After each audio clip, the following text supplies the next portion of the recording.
Good morning student. आज का हमारा टॉपिक है वक्रता त्रिज्या और फोकस दूरी में संबंध। एक्चुअल में ये टॉपिक मैंने 10th क्लास से लिया है। सीबीएसई हो चाहे आरबीएसई बोर्ड हो, सब में ये टॉपिक है। तो इसके अकॉर्डिंग अपन एक रिलेशन बताएंगे R = 2F, the relation between center of curvature and focal length, convex and concave mirror, तो उसमें R = 2F ये रिलेशन आता है। R = 2F ये रिलेशन हमको प्रूव करना है कि ऐसा क्यों होता है। ओके, और जैसे ही ये टॉपिक ख़त्म होगा उसके लास्ट में मैं एक दो न्यूमेरिकल भी करूँगा जो कंपटीशन एग्ज़ाम से रिलेटेड हैं और वो कंपटीशन एग्ज़ाम में पूछे गए हैं। वो क्वेश्चन भी अपन यहाँ पे एक दो क्वेश्चन सोल्व करेंगे। ओके, सो अपन स्टार्ट करते हैं। डायग्राम मैंने पहले से बना रखा है। ओके, तो पहले मैं डायग्राम को डिस्क्राइब कर लेता हूँ क्या है। यह एक अवतल दर्पण दे रखा है, कॉन्केव मिरर दे रखा है। इसमें एक आरपी किरण किसी छोटे द्वारक मतलब होता है एपर्चर, है ना, किसी द्वारक पे जाके वो परावर्तित किरण मुख्य फोकस बिंदु से गुजर रही है। ओके, और हम परावर्तन का नियम जानते हैं, प्रकाश के परावर्तन का नियम जानते हैं कि उसमें एंगल आई यानी आपतन कोण परावर्तन कोण के बराबर होता है। तो उसके अकॉर्डिंग मैंने इस डायग्राम में इस ये आई है और इसकी ये आर है और इस सी को मैंने क्या मान लिया, अभिलंब मान लिया। तो ये वाला कोण इस कोण के बराबर है। ये सारा मैं डिस्क्रिप्शन बता रहा हूँ। ओके, और ये अपना ध्रुव है,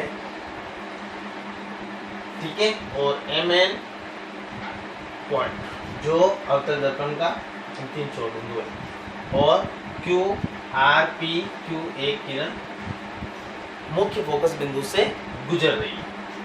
तो इस डायग्राम के अकॉर्डिंग अगर अपन बात करें तो R = 2F का जो रिलेशन है, ओके, तो उसको पूरा अपन शो करेंगे।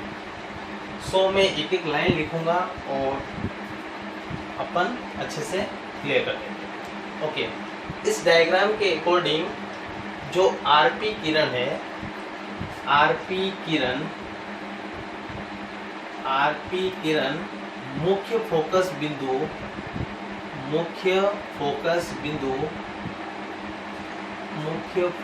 बिंदु F से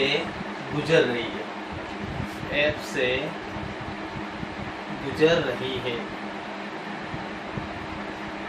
ओके, ये यहाँ किरण है, ये यहाँ से गुजर रही है। और RPQ किरण का जो अभिलंब है, ये अभिलंब है इसका, है ना।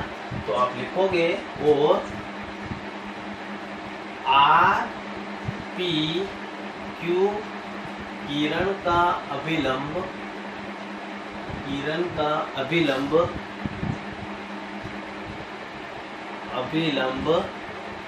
क्या है, CP है। ओके, आपने देखो जब मैंने प्रकाश का परावर्तन आपको बताया था तब ये ऐसा होता है ना, ये कोई किरण किसी परावर्तक पृष्ठ पर आपतित होती है तो पुनः उसी माध्यम में परावर्तित हो जाती है, और बीच वाला क्या होता है, वो अभिलंब, और कोण I और कोण R जो कि आपस में बराबर होते हैं। Okay, so according to this diagram अपन क्या लिखेंगे, एंगल RPC। ओके, मैं इस डायग्राम के अकॉर्डिंग ही चल रहा हूँ, आप देखते रहना मैं क्या कर रहा हूँ। एक ऐसे जैसे अपन मैथमेटिक्स में कोई भी थ्योरम प्रमेय सोल्व करते हैं ना, उस टाइप में ये है, और इस टाइप में अपना रिजल्ट भी आ जाएगा R = 2F। तो देखिए आप RP और C, एंगल RPC किसके इक्वल है, RPC आई एंगल बन रहा है। ओके, ये किसके इक्वल है, P PCF। ओके, आपने छोटी क्लास में पढ़ाई होगा 9-10 में अल्टरनेट इंटीरियर एंगल, जिसको कहते हैं एकांतर कोण, है ना।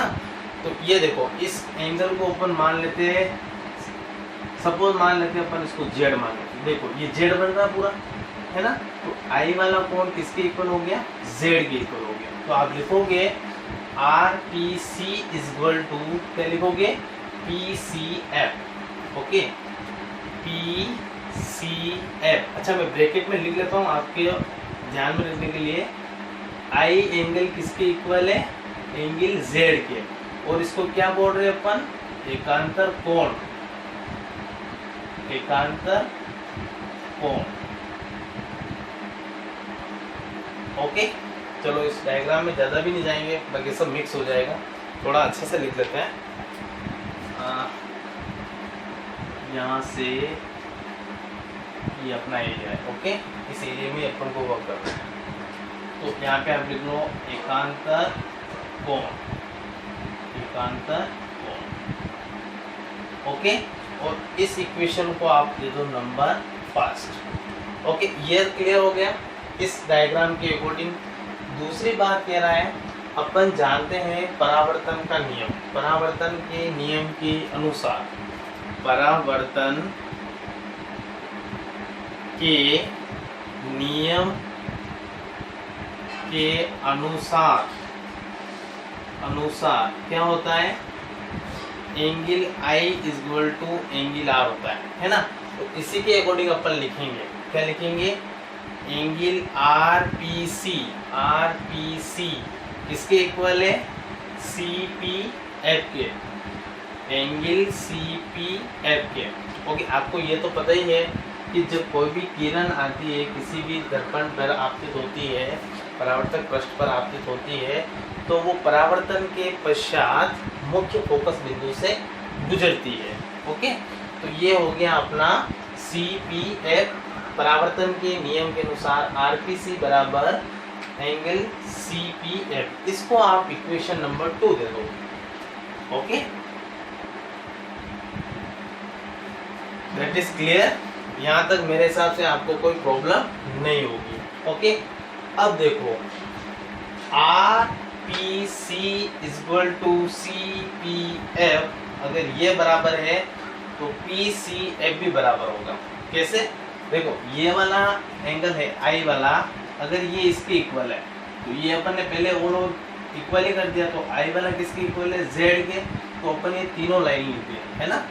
सो उसी तरह क्या लिखेंगे? एंगल RPC बराबर हो जाएगा, RPC बराबर हो जाएगा एंगल CPF। अभी ऊपर लिखा देखो जस्ट, और ये किसके इक्वल हो जाएगा? PCF के, जिसको अपन Z कह रहे हैं। क्या कह रहे हैं? Z कह रहे हैं। ये इक्वेशन नंबर 3 हो गई। यानी कि ऑल ओवर मैंने कहने का मतलब क्या है? I is equal to R is equal to Z। Okay, इसमें आपको कोई प्रॉब्लम नहीं होगी। आप लिख भी सकते हो छोटा सा I is equal to R is equal to Z। मुझे लिखने की जरूरत नहीं, क्योंकि बार बार ऊपर मैंने लिख दिया है, नीचे भी लिख दिया है, यहाँ पे लिखने की जरूरत नहीं है। ओके, अब इसका रीजन मैं आपको बता देता हूँ। इसको मैं बाहर ला रहा हूँ, यहाँ पे शो कर रहा हूँ, है ना। इस डायग्राम को ये देखो, इस तरह का डायग्राम बना हुआ है, ये इस तरह का, है ना। तो देखो, ये वाली जो एज है, जो भुजा है, इस वाली भुजा के बराबर है, यानी ये वाली एज इस भुजा के बराबर है। और ये वाला एंगल जो R दे रखा है, ये Z दे रखा है, इस एंगल के बराबर है ना। छोटा सा बनाया है, वैसे स्क्रीन पे आपको नजर आ जाएगा। आप यहाँ पे भी समझ सकते हो। I अगर R के इक्वल है तो R भी किसके इक्वल है? Z के, यानी I ऑल ओवर किसके इक्वल है? Z के, because alternate interior angle. Okay, और आप यहाँ पे यह भी लाइन लिख सकते हो, समद्विबाहु त्रिभुज में दो कोण क्या होते हैं? बराबर होते हैं। तो छोटा सा लिख सकते हो, समद्विबाहु त्रिभुज में दो कोण बराबर होते हैं, दो कोण बराबर होते हैं। आप ये लाइन भी लिख सकते हो, इसके अकॉर्डिंग मैंने ये लिखा इक्वेशन नंबर 3। ओके, अब देखो, अगर ये वाली भुजा इस भुजा के बराबर हो गई है ना, तो ये जो अपन ने द्वारक लिया ना, ये द्वारक इस ध्रुव के बहुत निकट है, तो इस ये वाली जो भुजा होगी ये इस भुजा के बराबर हो जाएगी। तो अपन क्या लिखेंगे, सी एफ बराबर पी एफ, है ना। तो अब पहले आप लिख दो, ऊपर वाला लिख लो, C F is equal to P F. क्यों लिख रहे हैं, उभयनिष्ठ भुजा। आप हर चीज का रीजन लिखोगे, ओके, रीजन बताना बहुत जरूरी है, बाकी आपके मार्क्स कट जाएंगे, है ना। तो ये इक्वेशन हो गई अपनी 4, सी एफ बराबर पी एफ, यानी ये भुजा इस भुजा के बराबर है। ओके, उभयनिष्ठ भुजा। अगर ये वाली भुजा इस भुजा के बराबर है, या ये वाली भुजा इस भुजा के बराबर है, तो ये भुजा भी क्या होगी, बराबर होगी। तो आप लिखोगे नीचे, क्या लिखोगे, सी एफ बराबर और सी एफ बराबर पी एफ बराबर ओ एफ। ओके, अब इसके अकॉर्डिंग अपन जानते हैं कि ध्रुव से फोकस बिंदु के बीच की दूरी को क्या कहते हैं, फोकस बिंदु के बीच की दूरी को क्या कहते हैं, फोकस दूरी कहते हैं। और उस फोकस दूरी को अपन किससे शो करते हैं, स्मॉल एफ से। और ध्रुव से वक्रता केंद्र, यहाँ पे सी है जो क्या है, वक्रता केंद्र है। वक्रता केंद्र के बीच की दूरी को क्या कहते हैं अपन, वक्रता त्रिज्या। तो उसको कैपिटल आर से शो करते हैं। ओके, ये आपको आना चाहिए, है ना। तो अभी बता दिया मैंने, ओ से एफ की बीच की दूरी को स्मॉल एफ, जिसको अपन फोकस दूरी कहते हैं, और ओ से सी की बीच की दूरी को अपन वक्रता त्रिज्या कहते हैं, जिसको कैपिटल आर से शो करते हैं। ओके, तो इसके अकॉर्डिंग अपन जो इक्वेशन अपनी ये 5 बनी है, इस इक्वेशन 5 के अकॉर्डिंग अपन क्या बताएंगे, ये वाली जो भुजा है, अगर ये 10 है तो ये कितनी हो जाएगी, 5, क्योंकि इक्वल है।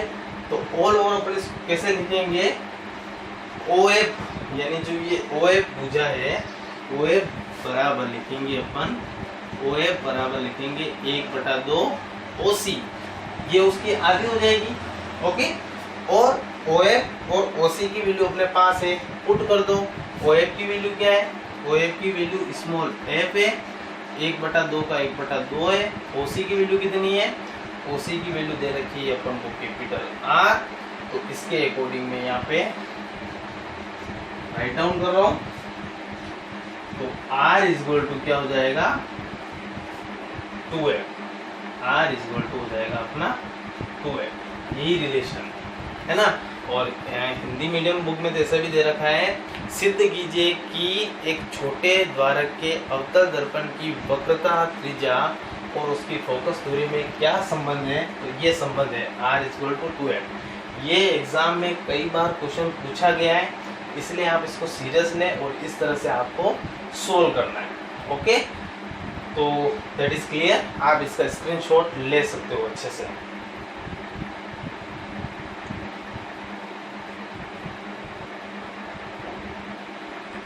ओके, स्क्रीनशॉट हो गया आपका। अब हम इसी जो ये फॉर्मूला आया अपना, इस बेस पे अपन न्यूमेरिकल करते हैं। वो जो न्यूमेरिकल कंपटीशन एग्जाम में पूछ लेते हैं कभी कभी, और कभी कभी जो एकेडमिक एग्जाम होते हैं 10th 12th में भी है ये टॉपिक, है ना। तो 12th वाले भी इसको पढ़ सकते हैं, है ना। तो इसके अकॉर्डिंग अपन एक न्यूमेरिकल करते हैं। ओके, सो आप एक बार स्क्रीनशॉट ले लो।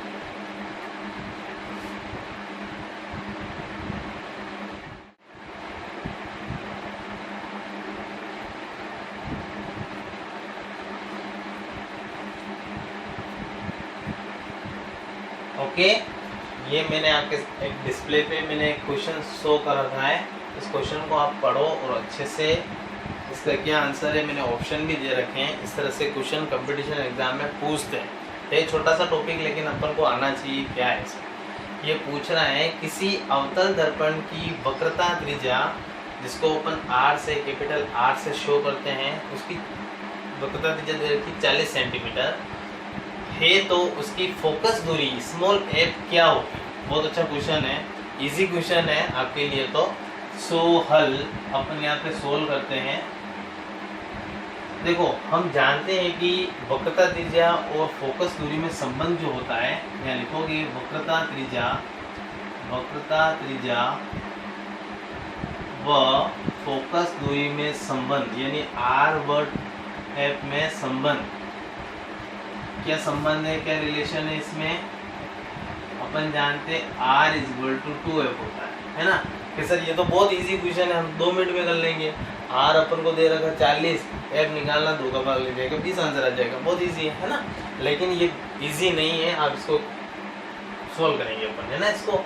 तो R कितना दे रखा है, अपन को दे रखा है 40 सेंटीमीटर, 2 है ये, और F अपन को F फाइंड करना है। तो 40/2 इक्वल टू कितना आ गया, 20 सेंटीमीटर। ओके सर, ये तो ऑप्शन सही हो गया, 2 मिनट में हो गया सर। हम भी यही बता रहे थे सर, इसमें 20 आंसर सही है, 20 सेंटीमीटर। लेकिन ये 20 सेंटीमीटर प्लस में आंसर नहीं है, बिल्कुल गलत है।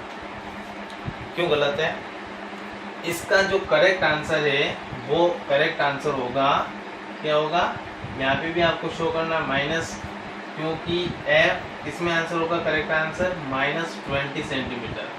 बिकॉज आप जानते हो कि उत्तल दर्पण की जो फोकस दूरी होती है वो प्लस में मापी जाती है, और अवतल दर्पण की जो फोकस दूरी होती है वो किस में होती है, माइनस में होती है।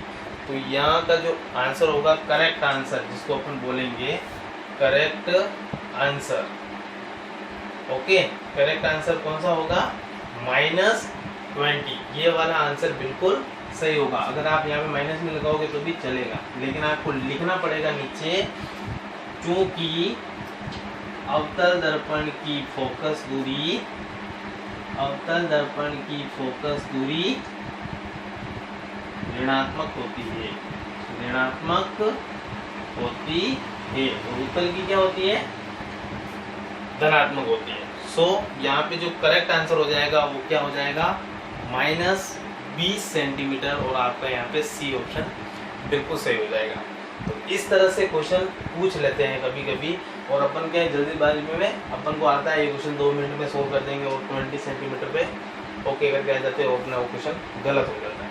ओके, तो उसमें करेक्ट आंसर क्या होगा, -20 सेंटीमीटर। ओके, तो इस तरह से क्वेश्चन आते हैं, तो आपको आना चाहिए। ओके, इसका आप स्क्रीनशॉट ले लो।